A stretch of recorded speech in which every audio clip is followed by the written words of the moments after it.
ज्या पद्धतीनं अंजली दमने यांचे गेल्या काही दिवसापासून तुम्ही आरोप ऐकत आहात, खास करून धनंजय मुंडे यांच्यावरती जे आरोप आहेत त्याच्याकडे कसं बघता तुम्ही? अंजली दमानियांचं काम वादातीत आहे असं मानू आपण थोडा वेळ.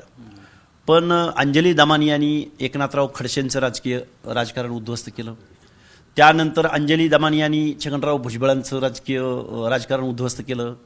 आता अंजली दमानियांना धनंजय मुंडेंचं राजकारण उद्ध्वस्त करण्यासाठी कुणी त्यांना मोटिवेट केलंय का? कारण अंजली दमानिया एवढ्या सामाजिक कार्यकर्त्या आहेत, त्यांना असं म्हणजे काय असं एक विशिष्ट पद्धतीचं काय कुणी पोटेन्शियल देतंय का, म्हणजे काय रसद पुरवतंय का? कारण अंजली दमानिया मुंबईवरून बीड पर्यंत येत असताना त्या राजगुरुनगरमध्ये जरी जाऊन बसल्या असते तर आम्ही त्या आंदोलनात सहभागी झालो असतो. म्हणजे ठरवून विषय काय केला जातोय का?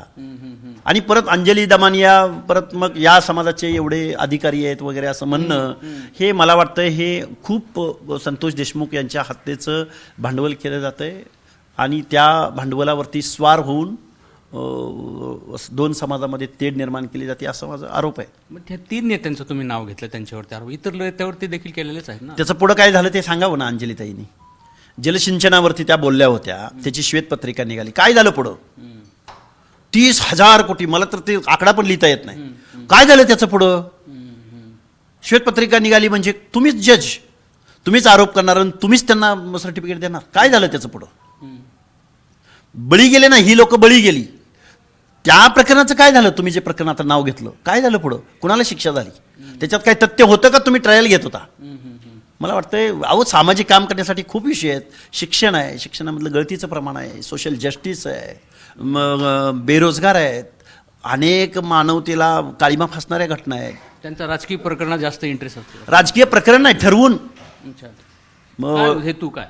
हेतू काय? सुपारीबाज मी म्हणेन साध्या अपिलिंग भाषेमध्ये. सुपारीबाज आरटीआय कार्यकर्त्या, आरटीआय कायद्याचा हेतू किती शुद्ध आहे, त्याचा रिझल्ट आला पाहिजे, त्याला ते त्या गोष्टीचा हे झालं पाहिजे. पण ते तसं होत नाही ना. म्हणजे आता धनंजय मुंडेंच्या विरोधात नाही, मला काय म्हणायचं आहे की तुम्ही काही ठरवून करत आहात का? धनंजय मुंडेंचा राजीनामा, धनंजय मुंडेंना टार्गेट करणं हे स्वर्गीय संतोष देशमुखाच्या हत्येनंतरचा विषय नाही. धनंजय मुंडेंना पराभूत करण्यासाठी पंकजाताई मुंडेंना पराभूत झालं ना, त्याच भावनेतून धनंजय मुंडेंना पराभूत करण्याचा पहिला प्रोग्राम होता. त्यामध्ये अनसक्सेस झाल्यानंतर त्यांना मंत्रिपदावर जाऊ द्यायचं नाही, हा दुसरा प्रोग्राम होता. मंत्रिपदावर गेले तर त्यांना पालकमंत्री होऊ द्यायचं नाही, हा तिसरा प्रोग्राम होता. आणि आता त्यांचं मंत्रिपद काढून घ्यायचं, हा चौथा प्रोग्राम आहे.